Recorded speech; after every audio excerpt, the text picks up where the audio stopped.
হ্যাঁ, তাহলে সন্ধির পরবর্তী সূত্র কি? পরবর্তী সূত্র হচ্ছে রস্যু বা দীর্ঘকারের পরে রস্যু বা দীর্ঘকার ছাড়া অন্য স্বরধ্বনি থাকলে উভয় মিলে বফলা হয়। তাহলে আমাদের সব ব্যঞ্জন বর্ণে অনেকগুলো ফলা আছে, তার মধ্যে বফলা একটি ফলা, যার সঙ্গে ব যুক্ত হয় স্বর বর্ণ বা ব্যঞ্জন বর্ণের সাথে। তো কি আছে এখানে? রস্যু বা দীর্ঘর পর রস্যু বা দীর্ঘ ছাড়া অন্য কোনো স্বরধ্বনি থাকলে, তাহলে সেই স্বরধ্বনি অ হতে পারে, আ হতে পারে, রস্যু হতে পারে, দীর্ঘ হতে পারে, ও ঔ এ ঔ এ ওই যে কেউ হতে পারে, শুধু যদি রস্যই বা রস্যু ছাড়া হয় তাহলেই বফলা হবে।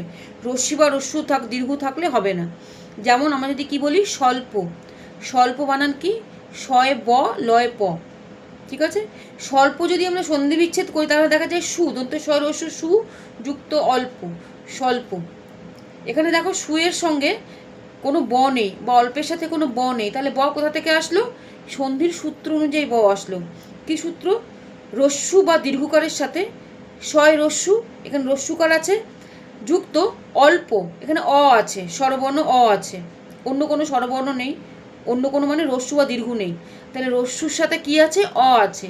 তাহলে আমরা ওপরেই স্বরবর্ণের নিয়মে পড়লাম, সন্ধির নিয়মে, যে রস্যু বা দীর্ঘের পরে রস্যু বা দীর্ঘ ছাড়া অন্য স্বরধ্বনি থাকলে, অন্য স্বরধ্বনির মধ্যে যে কেউ পড়ে, অ পড়ে, তাই এখানে অল্পতে অ আছে, তাই এখানে কি হয়েছে?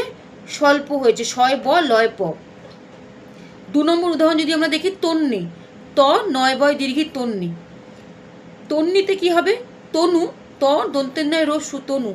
তো এখানে রস্যু আছে যোগ দীর্ঘই আছে, দীর্ঘ একটা অন্য স্বরবর্ণ রস্যু বা দীর্ঘ ছাড়া, তাই এখানে তন্নি হয়েছে। এবার সমস্যা হচ্ছে যে যদি আমাদের তন্নি আসে সন্ধি বিচ্ছেদ করতে দেয়, তাহলে আমরা বফলা দেখছি মানেই আমরা বুঝেই যাব এখানে রস্যু দীর্ঘ হবে আর অন্য কোনো একটা স্বরবর্ণ হবে, আগে রস্যু দীর্ঘ হবে, যেমন ত নয় রস্যু তনু, ত নয় বয় দীর্ঘই আছে, তাই এখানে দীর্ঘই হবে, তনু যুক্ত দীর্ঘই। বফলা আছে বলে বফলাটা আমরা সন্ধি বিচ্ছেদের সময় আমরা আনবো না, সন্ধি বিচ্ছেদের নিয়ম অনুযায়ী বফলা নিজে থেকেই যুক্ত হয়ে যাবে। তাহলে তনু যুক্ত দীর্ঘই তন্নি, ঠিক আছে? তো এটি হচ্ছে স্বরবর্ণের বা স্বরসন্ধির অন্য একটি নিয়ম।